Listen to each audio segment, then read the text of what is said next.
अब हम भटक नहीं सकते, हम सीधे रास्ते चलेंगे जो मालिक ने बताया है। तो जैसे ये दास पहले श्री कृष्ण, श्री विष्णु, श्री रामचंद्र जी और शंकर भगवान का पुजारी था, हनुमान जी का पुजारी था, यानी सभी साजली पूजा हम करते ही थे। सभी हिंदू जो भी देव किसी ने बता दिया इससे बहुत लाभ होता है, उसी की उपासना प्रारंभ कर दिया करते थे। तो ये था लोकवेद। और फिर परम संत आदरणीय स्वामी रामदेवानंद जी मिले मुझदास को, उन्होंने जो रास्ता दिखाया, तत्व ज्ञान रूपी टॉर्च दे दी। तो उस टॉर्च की रोशनी में दास फिर उस लोक वेद को त्याग कर और यथार्थ मार्ग ग्रहण कर लिया। अब जैसे आज प्रसंग जो चला है कि जो साधनाएं हम किया करते थे और उन्हीं साधनाओं को हमारे दूसरे कुल के लोग भी करते थे, उनसे अच्छा हमारी व्यवस्था रही। जैसे ये दास श्री राम, श्री कृष्ण और विष्णु जी और भी अन्य साथ साथ जितने भी देवता, शंकर भगवान, हनुमान जी, गणेश जी, सबकी पूजाएं करता था। और घर में जो भी सुख होता था, जैसे बच्चे पहले पढ़ते हैं तो सफलता मिलना भी हम भगवान को क्रेडिट दिया करते थे। फिर बच्चे संतान हुई, लड़के लड़की हुई, तो भी हम भगवान को इस क्रेडिट देते थे कि जो साधना हम कर रहे हैं, शायद हम सोच रहे थे इन्हीं से हमें सब कुछ प्राप्त हो रहा है। फिर सर्विस लगी तो भी यही सोचा कि हनुमान जी ने दया कर दी, भगवान विष्णु ने दया कर दी, बाबा श्याम जी जो हमारा घरेलू देवता था, कभी उसको याद करते थे, उन्होंने कृपा बख्श दी। और कभी विष्णु जी को, कभी शंकर जी को, इन सभी को क्रेडिट दिया करते थे कि इन्होंने बड़ी रजा बख्श दी। अब पता चला कि वो जो कुछ भी हमें मिल रहा था वो हमारे प्रारब्ध में लिखा हुआ था। पूर्व जन्म के संस्कार ही प्रफुल्लित हो रहे थे। उन्हीं पूजाओं को करते हुए हमारे दूसरे परिवार के व्यक्तियों को वो लाभ नहीं हुआ, बहुत सी हानियां भी हुई। तो अब पता चला कि जो साधना हम कर रहे थे जिन देवताओं की, वो हमें ना हानि कर सकते हैं ना कोई लाभ पहुंचा सकते। वो केवल हमें वर्क डन ही दे सकते हैं, जैसा कर्म करेंगे वैसा ही देंगे। पूर्व जन्म का किया हुआ जो संचित कर्म होते हैं उनमें से एवरेज में निकाले जाते हैं पुण्य और पाप, उससे एक जीवन बना दिया जाता है जिसको प्रारब्ध कहते हैं, किस्मत कहते हैं। तो जब तक हम पूर्ण परमात्मा की साधना, सत साधना नहीं करते, तब तक हम केवल अपना प्रारब्ध ही भोग रहे होते हैं, अपनी किस्मत को से ही प्राप्त कर रहे होते हैं। और जब हम परमात्मा, पूर्ण परमात्मा की शरण में आते हैं, पूर्ण संत मिल जाते हैं, सत साधना मिल जाती है, तो फिर हम उससे हटकर लाभ लेते हैं। जैसे पहले वाली साधनाएं इन अन्य देव भगवानों की पूजाओं से, जैसे ब्रह्मा विष्णु महेश जी और ब्रह्म तथा परब्रह्म, इनकी भक्ति करने वालों को केवल किया हुआ कर्म ही मिलेगा। उनके प्रारब्ध में यदि दुख है तो वो दुख होगा ही होगा। किसी का पुत्र मरना है तो मरेगा ही मरेगा, किसी की टांग कटनी है तो कटेगा ही कटेगी। उसे आपके प्रारब्ध में परिवर्तन नहीं हो सकता। हाँ, अशुभ और शुभ दोनों डिपॉजिट होते चले जाएंगे, वो आपके संचित कर्मों में जुड़ जाएंगे। और जब हम पूर्ण परमात्मा, सत्य पुरुष कबीर भगवान की भक्ति करेंगे, पूर्ण संत से लेकर, इन नकलियों से नहीं, उससे कोई लाभ नहीं होना। सत साधना, सत मंत्र और पूर्ण सतगुरु और सच्ची लगन से मर्यादा में रहते हुए जो भक्ति करेंगे, फिर उनकी प्रारब्ध में यदि कोई हानि होनी है वो नहीं होगी। वो परमात्मा का विधान है, वो समर्थ परमात्मा है, वो हानि को टाल देता है, पुण्य आपके प्रफुल्लित होंगे। उदाहरण के लिए जैसे किसान खेती बीजता है, गेहूं बोता है, उसके अंदर खरपतवार भी साथ उग जाता है और गेहूं से भी अधिक उग जाता है। तो पहले इसका कोई समाधान नहीं था, पहले ऐसी कोई मेडिसिन डिस्कवरी नहीं हुई थी, अनुसंधान नहीं हो पाया था, और अब एक ऐसी मेडिसिन बना दी है वैज्ञानिकों ने कि उस मेडिसिन को, उस दवाई को पानी में डाल दिया जाता है, खेती के अंदर पानी में डालकर छिड़क दिया जाता है, तो वो घास को, खरपतवार को नष्ट कर देती है, फसल ज्यों की तो खड़ी रहती है, उसको हानि नहीं करती, तो वो फसल दुगनी होती है। इसी प्रकार अब परमात्मा ने यह दया बख्शी है, अपने वो जैसा नियम है उसका, वो रहस्य गूढ़ मंत्र, वो गुप्त मंत्र परमात्मा यहां सार्वजनिक करता है, जिसके जाप करने से हमारा वो खरपतवार रूपी पाप नष्ट हो जाते हैं, हमारे पुण्य शेष रह जाते हैं। तो वो मेडिसिन इस दास के पास है, इस विश्व में किसी के पास नहीं है।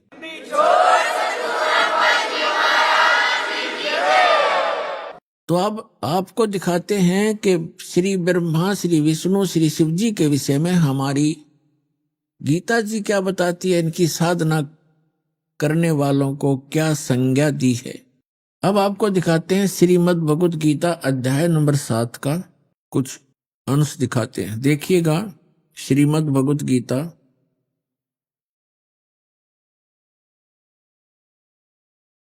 जयदयाल गोविंद का इसके अनुवादक हैं, गीता प्रेस गोरखपुर से ये प्रकाशित है। हम इसका 7वां अध्याय लेते हैं। ये है 7वां अध्याय, 7वां अध्याय श्रीमद् भगवत गीता का। इसके प्रथम मंत्र में क्या कहा है कि हे पार्थ, अनन्य प्रेम से मुझ में आसक्त चित्त तथा अनन्य भाव से मेरे प्राण होकर योग में लगा हुआ तू जिस प्रकार से संपूर्ण विभूति, बल, ऐश्वर्य आदि गुणों से युक्त सबके आत्म रूप, ये वैसे समग्र है, समग्र माने सारे, सब प्रकार से मुझको संशय रहित जानेगा, उसको सुन। अब क्या बताया है, दूसरे मंत्र में कहा है 7वें अध्याय के, मैं तेरे लिए इस विज्ञान से ही तत्व ज्ञान को संपूर्णता कहूंगा, जिसको जानकर संसार में फिर कुछ भी जानने योग्य शेष नहीं रह जाता। अब गीता ज्ञान दाता कह रहा कि अर्जुन, मैं अब तुझे ऐसा ज्ञान बताने जा रहा हूं, इसको जानने के बाद फिर संसार में कुछ भी जानना शेष नहीं रहेगा। अपने आत्माओं देखना, और इस पवित्र गीता को हम शिरोधार्य मानते थे, पढ़ते भी थे, डेली पाठ भी किया करते थे, लेकिन कहते गुरु बिन काहू न पाया ज्ञान, जो थो था भूस छड़े मूड किसाना, गुरु बिन वेद पढ़े जो प्राणी, समझे न सार रहे अज्ञानी। गुरु के बिना वेदों के अर्थों, गूढ़ अंशों का समझना बड़ा कठिन है, और उसके ना समझे बिना हम अज्ञानी ही रहे। हमारे जितने भी ऋषि, सतयुग से लेकर आज तक के ऋषि महर्षि, ये सब अज्ञानी थे। अपने आत्मा, ये दास के जो वचन हैं ये कड़वे अवश्य लगेंगे एक बार, लेकिन बाद में इतने मीठे हो जाएंगे, इनके अतिरिक्त आपको कोई और बोल वचन सुहावेगा नहीं, अच्छा नहीं लगेगा। कि सतयुग से लेकर आज तक के ऋषि महर्षियों को ज्ञान नहीं था, अज्ञानी थे वे। अपने आत्मा, ये दास के जो वचन हैं ये कड़वे अवश्य लगेंगे एक बार, लेकिन बाद में इतने मीठे हो जाएंगे, इनके अतिरिक्त आपको कोई और बोल वचन सुहावेगा नहीं, अच्छा नहीं लगेगा। कि सतयुग से लेकर आज तक के ऋषि महर्षियों को ज्ञान नहीं था। अपने आत्माओं, थोड़ी सी झलक दिखा दूं, नहीं तो कोई पहली बार सुनेगा भक्त, क्योंकि ये सीडी वगैरह बनती हैं, भक्त अपने मित्रों को देते हैं, तो उनका ये हजम होगी नहीं ये बात कि सतयुग से लेकर आज तक के इन ऋषि महर्षि ब्राह्मणों को कति ज्ञान नहीं था भक्ति का। इनको छोड़ ब्रह्मा विष्णु महेश को ज्ञान नहीं था। बताओ, तो ये वचन जो दास के हैं, ये तो आज सभ्य समाज, शिक्षित समाज हो गया, इसलिए स्वीकार्य हो गए। और ये वचन परमात्मा 600 वर्ष पहले कहा करते कबीर जी, तो उस समय तो पत्थर खान की बात थी, डले लग गए। और है ये सारी सच्ची, पूरी कंप्लीट सत्य है, हमारे सदग्रंथ प्रमाणित करते हैं। इससे पहले मैं थोड़ा सा श्री देवी भागवत के कुछ उल्लेख आपके रूबरू करता हूं, जिससे आपको पता चलेगा कि न तो सतयुग से लेकर आज तक के ऋषि महर्षियों को ज्ञान था, और न ब्रह्मा विष्णु महेश को ज्ञान था अध्यात्म मार्ग का। तो और को होगा किसको? केवल परमात्मा स्वयं आते हैं, अपने द्वारा रची हुई सृष्टि को यथार्थ रूप में वही बताते हैं। और यथार्थ भक्ति मार्ग और पूर्ण परमात्मा वो स्वयं होते ही है, वो स्वयं ही यथार्थ भक्ति मार्ग बताते हैं, यथार्थ ज्ञान, तत्व ज्ञान वही बताते हैं। अब देखिएगा श्रीमद् देवी भागवत, सतीतर मोटा टाइप, गीता प्रेस गोरखपुर से प्रकाशित। इसके कौन है संपादक, कौन है इसके? देखिएगा, हनुमान प्रसाद पोदार, चिमनलाल गोस्वामी, और ये प्रकाशक है इसके। इसके 414 पृष्ठ पर आपको ले चलते हैं। छठा स्कंद, ये छठा स्कंद संक्षिप्त देवी भागवत 414 पृष्ठ पे। जन्मे जय ने पूछा महाभाग, किस युग में कैसा धर्म का स्वरूप है? इस संपूर्ण विषय को विशेष रूप से बताने की कृपा कीजिए। व्यास जी बोले, व्यास जी बता रहे हैं जन्मे जय को, राजन यह निश्चय है कि सतयुग में ब्राह्मण वेद के पूर्ण विद्वान थे। उनके द्वारा निरंतर भगवती जगदम्बा की आराधना यानी पूजा होती थी। भगवती का दर्शन करने के लिए उनका मन सदा ललायित रहता था। प्रत्येक गांव में शक्ति मंदिर का उद्घाटन हो, दुर्गा का मंदिर बने, इस विषय की उनके मन में बड़ी उत्सुकता थी। और यहां और देख लें साथ में थोड़ी सी इनकी झलक है। धर्म की यही स्थिति त्रेता में रही, परंतु कुछ ह्रास हो गया था। सतयुग की जो स्थिति थी वह द्वापर में विशेष रूप से कम हो गई। राजन, उन प्राचीन युगों में जो राक्षस समझे जाते थे वे कली में, कली माने कलयुग में ब्राह्मण माने जाते। दास नहीं कह रहा, ये अपना इतिहास कह रहा है, क्योंकि अब के ब्राह्मण प्राय पाखंड करने में तत्पर रहते हैं, दूसरों को ठगना, झूठ बोलना और वैदिक धर्म कर्म से अलग रहना, ये कलयुगी ब्राह्मणों का स्वाभाविक गुण बन गया है। अपने आत्माओं, कलयुग के जो ब्राह्मण जिनको हम आचार्य और शंकराचार्य, ये सारे ब्राह्मण हैं, हमारे धर्मगुरु जो अभी तक थे। तो इनको, इनके विषय में क्या कहा है कि जो सतयुग त्रेता द्वापर में जो राक्षस हुआ करते, इसे स्वभाव के तो हमारे ब्राह्मण हो गए, तो अन्य जनता का क्या हाल होगा? अब ये क्या बता रहे हैं, इससे एक और कंसेप्ट क्लियर कर दिया कि सतयुग के ब्राह्मण वेद के पूर्ण विद्वान माने जाते थे, व्यास जी कह रहे, और वो दुर्गा की पूजा करते थे, खाक विद्वान थे वे। अब थोड़ी सी झलक साथ और लेते हैं श्री विष्णु जी की, फिर आगे निर्णय करेंगे। इसी देवी भागवत के 28 पृष्ठ पे ये देखिएगा, 28-29 पे श्री विष्णु और श्री ब्रह्मा, श्री नारद और व्यास जी के ज्ञान की झलक आपको दिखाते हैं। ये 28 पृष्ठ है, ये प्रथम स्कंद, पहला स्कंद है, और ये संक्षिप्त देवी भागवत 28 पे वही पढ़ रहे हम।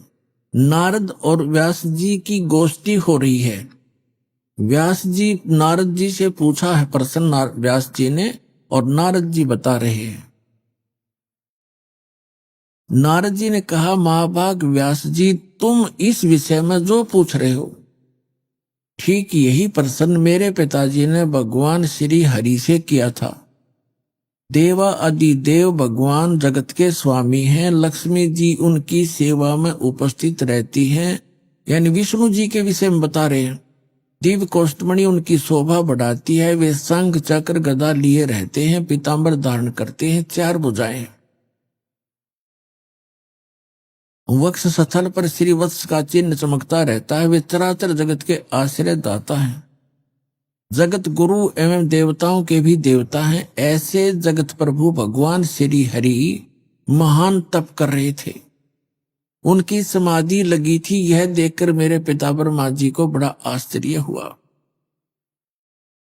अतः उन्होंने उनसे जानने की इच्छा प्रकट की। ब्रह्मा जी ने पूछा, प्रभु आप देवताओं के अध्यक्ष, जगत के स्वामी और भूत भविष्य एवं वर्तमान सभी जीवों के एकमात्र शासक हैं।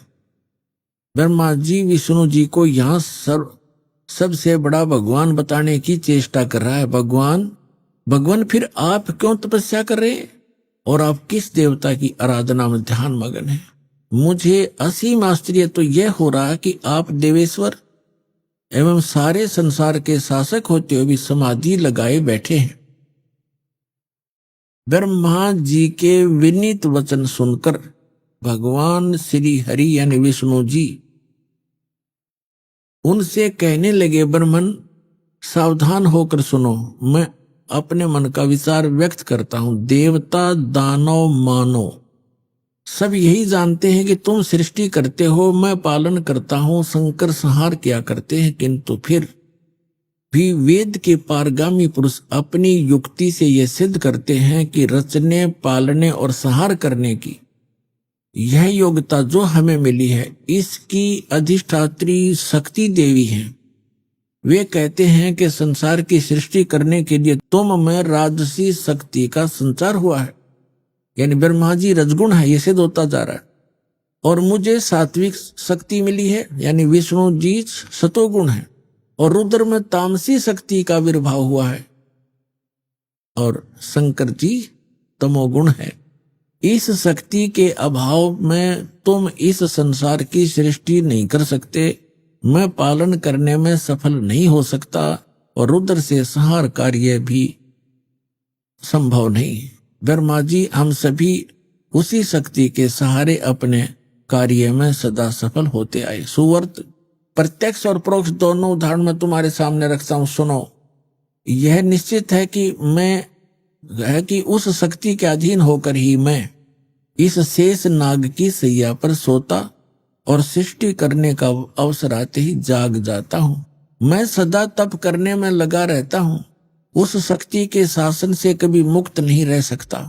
कभी अवसर मिला तो लक्ष्मी के साथ सुखपूर्वक समय बिताने का सौभाग्य प्राप्त होता है। मैं कभी तो दानों के साथ, राक्षसों के साथ युद्ध करता हूं, और अखिल जगत को भय पहुंचाने वाले दैत्यों के विकराल शरीरों को शांत करना मेरा परम कर्तव्य हो जाता है। और फिर क्या बताते हैं भगवान विष्णु जी बता रहे हैं, मुझे सब प्रकार से शक्ति यानी दुर्गा के अधीन होकर रहना पड़ता है। उन्हीं भगवती शक्ति का यानी दुर्गा जी का मैं निरंतर ध्यान किया करता हूं, और ब्रह्मा जी मेरी जानकारी में इस भगवती शक्ति से बढ़कर दूसरे कोई देवता नहीं, यानी दुर्गा से ऊपर मैं किसी भगवान से परिचित नहीं हूं। ये सबसे बड़ी, मेरे लिए सबसे बड़ी भगवान दुर्गा है। अपनात्माओं, इस थोड़े से उल्लेख में अपने सदग्रंथों से यह सिद्ध हो जाएगा कि यह दातम मार्ग का ना विष्णु न पता, न ब्रह्मा न पता, न शंकर ने, न नारद जी ने, न व्यास जी ने, और सतयुग के ब्राह्मणों को, और सतयुग से के ब्राह्मणों को नहीं पता तो त्रेता द्वापर कलयुग वालों को तो पता ही कैसे होगा। यह आपके रूबरू आ गया कि उधर से सतयुग के ब्राह्मण भी वेद के पूरे विद्वान माने जाते थे, दुर्गा की पूजा करते थे। इधर विष्णु जी कह रहे हैं कि मैं दुर्गा की पूजा करता हूं, और इससे ऊपर कोई भगवान नहीं जानता मैं। तो आ गया सतर इनके अध्यात्म ज्ञान का, स्पिरिचुअल नॉलेज का। तो क्या पता था इन ब्रह्मा विष्णु महेश को, जिनको हम सर्वज्ञ मानकर पूजा किया करते थे। अब देखो ये दोनों यानी सतयुग के ब्राह्मण और विष्णु जी क्या कह रहे हैं कि हम दुर्गा की पूजा करते हैं, वेद में कहीं लिखा है दुर्गा की पूजा करने का? श्रीमद् भगवत गीता में लिखा कहीं दुर्गा की पूजा करने का? एक शब्द तो सुना दो। तो इसको कहते हैं लोक वेद सटदल उआ बाई बगदा। अब दुर्गा जी क्या कहती है आपको दिखाते हैं 562 पृष्ठ पर, 7वां स्कंद और संक्षिप्त देवी भागवत 562 पृष्ठ पे। देवी के द्वारा हिमालय को ज्ञानोपदेश और ब्रह्म स्वरूप का वर्णन। अब श्री देवी जी कहने लगी पर्वतराज, अब दुर्गा जी पहले तो अपने विषय में बताती है, फिर कहती है नहीं, उस ब्रह्म का क्या स्वरूप है यह बतलाया जाता है, जो प्रकाश स्वरूप सबके अत्यंत समीप में स्थित हृदय रूप गुहा में स्थित होने के कारण गुहाचर नाम से प्रसिद्ध और महान पद अर्थात परम प्राप्य है। यहां फिर आ गया, वह है समस्त प्रजा के ज्ञान से परे है, अर्थात किसी की बुद्धि में आने वाला नहीं है, ऐसा तुम जानो। जो परम प्रकाश रूप है, जो सूक्ष्म से भी अत्यंत सूक्ष्म है, जिसमें संपूर्ण लोक और उन लोकों में निवास करने वाले प्राणी स्थित हैं, वही यह अक्षर ब्रह्म है। वही सबके प्राण है, वही सबकी वाणी है और वही सबके मन है। वह यह परम सत्य अमृत अविनाशी तत्व है। सौम्य, उस वेदने योग्य लक्ष्य का तुम वेदन करो, मन लगाकर उसमें तन्मय हो जाओ। सौम्य, उपनिषद में कथित महान अस्त्र रूप धनुष लेकर उस पर उपासना द्वारा तीक्ष्ण किया हुआ बाण संधान करो और फिर भावानुगत चित्त के द्वारा उस बाण को खींचकर उस अक्षर रूप पर हम कोई लक्ष्य बनाकर वेदन करो। प्रणव माने ओम, धनुष है, जीवात्मा बाण है और ब्रह्म को उसका लक्ष्य कहा जाता है। अब यहां देखिए, उस एकमात्र परमात्मा को ही जाने, दूसरी सब बातों को छोड़ दो। अब दुर्गा क्या कह रही है कि केवल एक ब्रह्म की पूजा करो, मेरी पूजा भी छोड़ दो। क्या कह रही है दुर्गा जी कि उस केवल एक ब्रह्म की पूजा करो, उसका ओम नाम है और उसको ब्रह्म की साधना जीवात्मा करे। अपनी साधना भी कह रही है, मेरी भी पूजा मत करो, एकमात्र उसी की साधना करो। ये देखो, उस एकमात्र परमात्मा को ही जाने, दूसरी सब बातों को छोड़ दे। यही अमृत रूप परमात्मा के पास पहुंचाने वाला पुल है। संसार समुद्र से पार होकर अमृत स्वरूप परमात्मा को प्राप्त कराने का यही सुलभ साधन है। इस आत्मा का परमात्मा का को ओम के जप के साथ ध्यान करो। इससे अज्ञान में अंधकार से सर्वथा परे और संसार समुद्र से उस पार जो ब्रह्म है उसको पा जाओगे, तुम्हारा कल्याण हो। स्पष्ट कर दिया कि ओम नाम ब्रह्म का है और इस ओम नाम के जाप से ब्रह्म को पाने का उद्देश्य रखकर साधना करो, तुम उसको प्राप्त कर जाओगे। और वो कहाँ रहता है? वह है यह सबका आत्मा ब्रह्म, ब्रह्मलोक रूप दिव्य आकाश में स्थित है। वहां रहता ब्रह्मलोक में यह ब्रह्म। अपने आत्मा यदि ये दास मौखिक ये वचन कहकर छोड़ देता और प्रथम बार कोई पुण्यात्मा ये वचन सुनता तो वो शायद टीवी बंद करके बैठ जाता और औरों को भी कहता कि वो तो निंदा करता है, झूठ बोलता है। और अब क्या कहोगे कि ये विश्व में यदि सत्य ज्ञान है तो रामपाल के पास है, न विश्व में किसी के पास ज्ञान नहीं।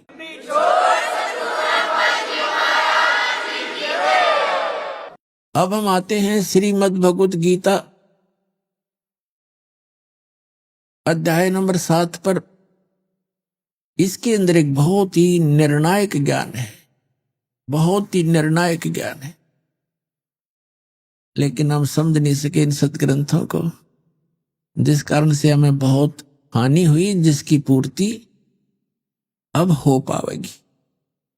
अब देखिएगा, श्रीमद् भगवत गीता, गीता प्रेस गोरखपुर से प्रकाशित है। जयदाल गोविंद का इसके अनुवादक हैं। ये है 7वां अध्याय, हमने ये पढ़ लिया पहले, फिर पढ़ लेते हैं। प्रथम मंत्र में क्या कहा है कि गीता ज्ञानदाता कहता है, हे पार्थ, अनन्य मन से मुझ में आसक्ति रूप आसक्त चित्त अर्थात अनन्य भाव से मेरे प्राण होकर योग में लगा हुआ, जिस प्रकार से तू समग्र यानी सर्व भाव सब प्रकार से, समग्र माने सब प्रकार से मुझको संशय रहित जानेगा, उसको सुन। अब दूसरे में 7वें अध्याय का श्रीमद् भगवत गीता का दूसरा मंत्र पढ़ते हैं। मैं तेरे लिए इस विज्ञान सही तत्व ज्ञान को संपूर्णता कहूंगा, जिसको जानकर संसार में फिर कुछ भी जानने योग्य शेष नहीं रह जाता। अब तीसरे मंत्र में कहा कि हजारों मनुष्यों में कोई एक मेरी प्राप्ति के लिए यत्न करता है। यत्न करने वाले योगियों में भी कई एक मेरे प्राण होकर मुझको तत्व से अर्थात यथार्थ रूप से जानता है। चौथे में कहा है, ये पृथ्वी जल अग्नि वायु आकाश मन बुद्धि और अहंकार भी इस प्रकार यह 8 प्रकार से विभाजित मेरी प्रकृति है।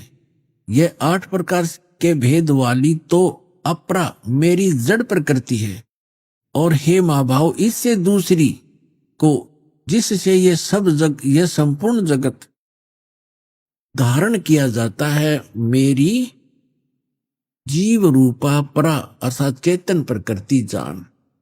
अपने आत्माओं, यहां यह सिद्ध हो गया कि 2 प्रकृति बताई जा रही है।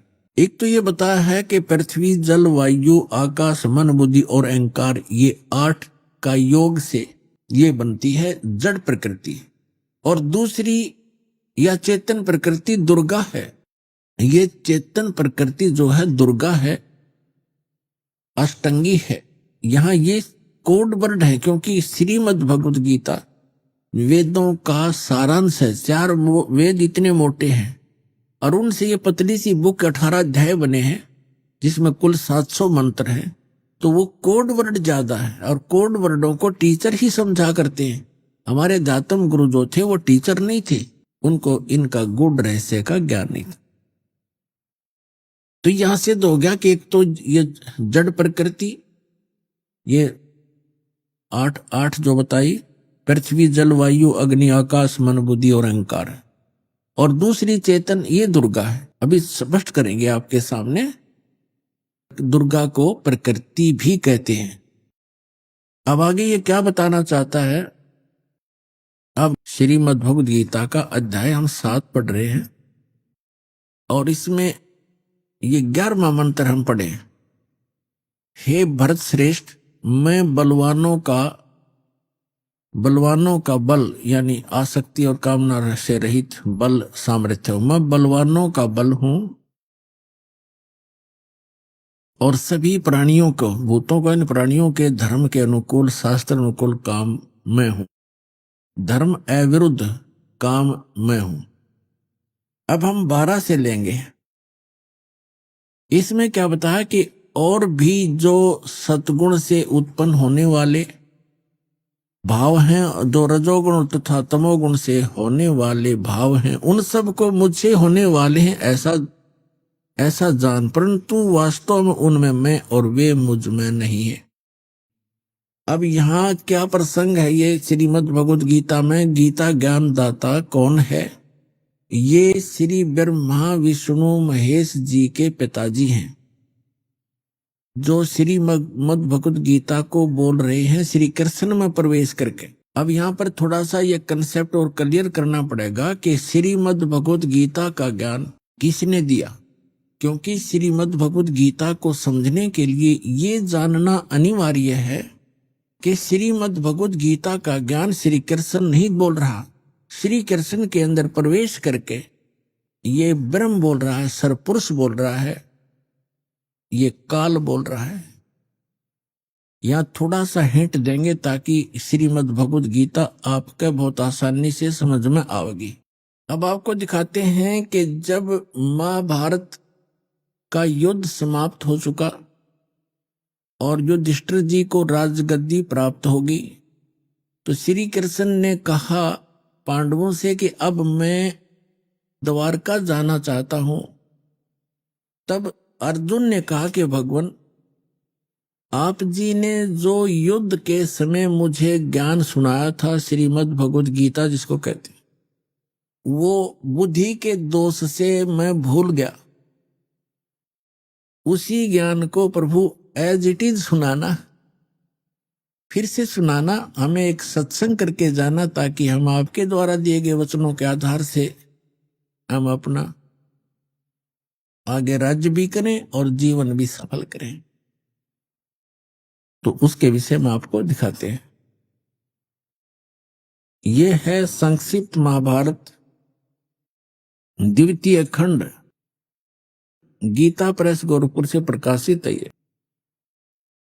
और इसके कहां से छपा है, इसके अनुवादक भी वही हैं, द्वितीय खंड संपादक तथा संशोधक जयदयाल गोविंद का, और ये यहां से छपी है। अब हम इसके आपको 667 पृष्ठ पर ले चलते हैं। ये है 667 पृष्ठ, और यहां से हम शुरू करते हैं। अश्वमेधिक पर्व। अर्जुन का श्री कृष्ण से गीता का विषय पूछना, और कृष्ण का अर्जुन से सिद्ध महर्षि और कश्यप का संवाद। यह देखिए, जन्मे जय ने पूछा ब्राह्मण, शत्रुओं का नाश हो जाने के बाद जब महात्मा श्री कृष्ण और अर्जुन सभा में बैठकर वार्तालाप कर रहे थे, उसमें उनमें क्या क्या बातचीत हुई। तो वैशंपायन जी ने कहा, राजन, श्री कृष्ण सहित अर्जुन ने जब अपने राज्य पर पूरा अधिकार प्राप्त कर लिया, तो वे दिव्य सभा भवन में आनंद के साथ रहने लगे। एक दिन सज्जनों से घिरे हुए वे दोनों मित्र स्वेच्छा से घूमते घूमते सभा मंडप के ऐसे भाग में पहुंचे जो स्वर्ग के समान सुंदर था।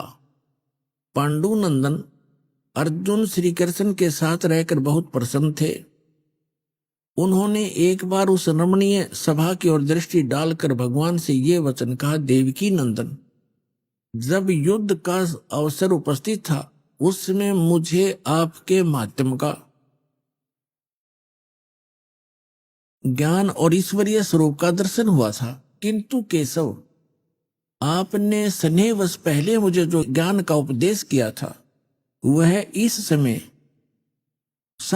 समय बुद्धि के दोष से भूल गया है। उन विषयों को सुनने के लिए बार बार मेरे मन में उत्कंठा होती है। इधर आप जल्दी ही द्वारका जाने वाले हैं, अतः पुनः वह सब विषय मुझे सुना दीजिए। अब कहने का भाव ये है कि अर्जुन कह रहा है कि कृष्ण जी से कि आपने युद्ध के समय जो मुझे गीता वाला ज्ञान बताया था, मैं बुद्धि के दोष से भूल गया, मुझे वही ज्ञान फिर बताओ। अब श्री कृष्ण जी क्या कहते हैं, देखिए, वैशंपायन जी कहते हैं, अर्जुन के ऐसे कहने पर वक्ताओं में श्रेष्ठ महातेजस्वी भगवान श्री कृष्ण ने उन्हें गले से लगाकर इस प्रकार उत्तर दिया। श्री कृष्ण बोले, अर्जुन, उस समय मैंने तुम्हें अत्यंत गोपनीय विषय का श्रवण कराया था। अपने स्वरूपभूत धर्म सनातन पुरुषोत्तम तत्व का परिचय दिया था और नित्य लोकों का भी वर्णन किया था, किंतु तुमने जो अपनी नासमझी के कारण उस उपदेश को याद नहीं रखा, यह जानकर मुझे बड़ा खेद हुआ। इन बातों को अब पूरा पूरा समझ होना संभव नहीं जान पड़ता। श्री कृष्ण जी के बोल हैं, ये सुन जानते पढ़ियो। पांडुनंदन, निश्चय तुम बड़े श्रद्धाहीन हो, तुम्हारी बुद्धि अच्छी नहीं जान पड़ती। अब मेरे लिए उस उपदेश को ज्यों का त्यों दोहरा देना कठिन है, क्योंकि उस समय योग युक्त होकर मैंने परमात्म तत्व का वर्णन किया था। पुण्यात्माओं, ये भी एक विचलित आत्मा होती है। अब देखो, जैसे ये दास सत्संग कर रहा है और प्रथम बार कोई श्रोता इसको सुन रहा है, आज के सत्संग को मुश्किल से वो 60% याद रख सकता है, मुश्किल से। और फिर 1 हफ्ता 10 दिन के बाद, महीने 2 महीने के बाद वो मुझे मिले और मुझसे कहे, जी वो सत्संग आपने किया था वो फिर से सुनाना, तो मैं तुरंत सुना दूंगा। यदि मैं अपने होश हवास में बोल रहा हूं और मैं ये कहूं कि तेरी बुद्धि अच्छी नहीं है, तू श्रद्धाहीन व्यक्ति है, तूने वो सत्संग याद क्यों नहीं रखा, और मैं ये कहूं मुझे तो अब याद नहीं, कोई बात हुई या? इसे सिद्ध है कि श्री कृष्ण नहीं बोल रहा था गीता का ज्ञान, उसके अंदर वो काल बोल रहा था प्रवेश करके। अब उसको कुछ भी याद नहीं। फिर कहता उससे मैंने योग युक्त होकर के वो ज्ञान बोला था। योग युक्त का अर्थ होता है परमात्मा से कनेक्ट हो जाना। इसे सिद्ध है कि परमात्मा कोई अन्य है जिससे वो कनेक्ट होने की बात कर रहा है। और जब युद्ध के मैदान में इसे भयंकर स्थिति में योग युक्त हो सकता है, अब पीस माइंड पीस है, उस टाइम तो शांति है, तो उसमें और जल्दी हो जाना चाहिए था योग युक्त, जबकि बिजली गिर गई। वास्तविकता यह है कि श्री कृष्ण जी ने योग ज्ञान पता ही नहीं ना उन्होंने बोला। उन्होंने फिर आगे इसमें अपने सत्र का ज्ञान दे रखा, वो गीता से मेल भी नहीं खाता। इससे आगे गीता है अलग से लिखी हुई है, वो तो गीता से मेल भी नहीं खाता, कह भी नहीं मिलता आपस में। तो कहने का भाव यह है कि श्री कृष्ण में प्रवेश करके युग काल बोल रहा था। इसके बहुत से प्रमाण हैं। अब पहले तो ये प्रसंग क्लियर करता हूं कि जैसे अब श्री कृष्ण में प्रवेश करके काल बोला था, और ये काल कौन है? ये ब्रह्मा विष्णु महेश के पूज्य पिताजी हैं। और गीता अध्याय नंबर 4 के श्लोक नंबर 5 और 9 में ये क्या कहता है कि अर्जुन तेरे और मेरे बहुत जन्म हो चुके, तू नहीं जानता, मैं जानता हूं। मेरे जन्म और कर्म अलौकिक है। इसके कर्म अलौकिक कैसे है? जैसे श्री कृष्ण में प्रवेश करके प्रेत की तरह गीता का ज्ञान बोल दिया। अब आज तक यही रट लगा रखी थी, श्री कृष्ण जी ने गीता बोली, श्री कृष्ण जी ने गीता बोली, और बोली काल ने कृष्ण जी को तो पता भी नहीं मैंने बोला क्या था गीता में। श्रीमद् भगवत गीता अध्याय नंबर 7 के श्लोक नंबर 24 और 25 में ये स्पष्ट करता है गीता ज्ञानदाता कि अर्जुन, ये बुद्धिहीन मनुष्य जो सामने खड़े हैं आज, ये सोच रहे होंगे कि मैं श्री कृष्ण हूं। ये मुझ अव्यक्त को व्यक्तिम आपनम मनन्ते अबुधा, मुझ अव्यक्त को, व्यक्त माने गुप्त रहता हूं, मैं अपनी योग माया से छुपा रहता हूं, कभी किसी के सामने नहीं आता। और श्री कृष्ण जी तो सामने खड़े थे। श्री कृष्ण होते ये वचन कहते तो सामने खड़े थे, वो छुपे का।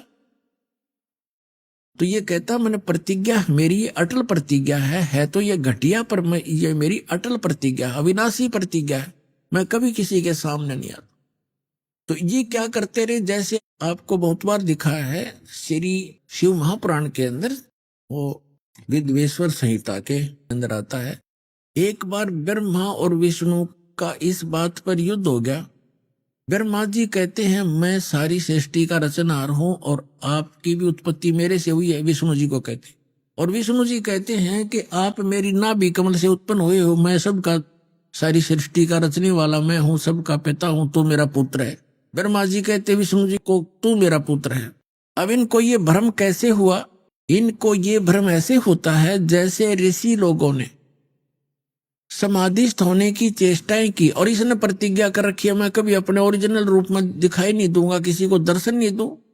ये क्या करता है, जैसे ऋषि महर्षियों ने समाधिस्थ हुए और समाधि दशा में किसी को ब्रह्मा के रूप में दर्शन दे दिए, तो उस ऋषि ने सब जगह जो है गुणगान कर दिए कि ये ब्रह्मा जी स्वयं मालिक है, ये अपने आप को छुपाए बैठे हैं, ये जगत पिता हैं, मैंने समाधि दशा में इनके दर्शन हुए।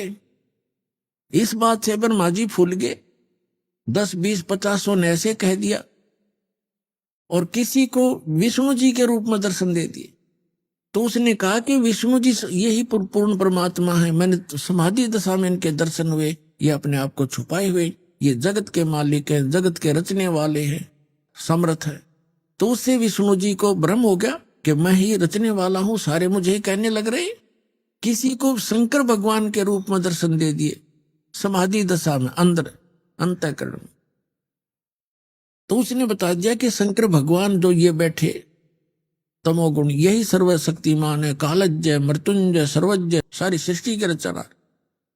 तो यहां वहां ब्रह्मा और विष्णु जी को भ्रम हो गया, तो उनका युद्ध हो गया। फिर वो बीच में एक स्तंभ खड़ा करा, पिलर खड़ा करा, लिंग, तो उन दोनों का युद्ध समाप्त किया। तब ये काल आ गया अपने पुत्र शिव का रूप धारण करके। ये अपने वास्तविक रूप में नहीं आता।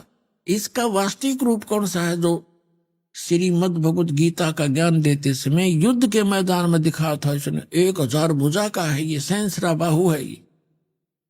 ब्रह्मा विष्णु महेश केवल 4 भुजा बना सकते हैं, दुर्गा केवल 8 भुजा बना सकती है, इससे ज्यादा नहीं है। और ये 1000 भुजा से लेकर और 10 भुजा और 4 भुजा और 2 भुजा में बना सकता है। तो ये ऐसे अपना वास्तविक रूप इसका वो 1000 भुजा, वो काल रूप है, वो इसका वास्तविक रूप है। तो उस वास्तविक रूप में ये कभी किसी को दर्शन नहीं देता, इसने प्रतिज्ञा कर रखी है। तो इसी का एक प्रमाण दिखाते हैं श्री विष्णु पुराण के अंदर कि एक बार राक्षसों का और देवताओं का युद्ध हो गया। देवता युद्ध में हार गए और राक्षस विजयी हो गए। देवता वहां से भागकर समुद्र के किनारे जाकर के तपस्या करने लगे, हे भगवान, हे सच्चिदानंद, हे सर्वशक्तिमान, हे शेष पर विराजमान होने वाले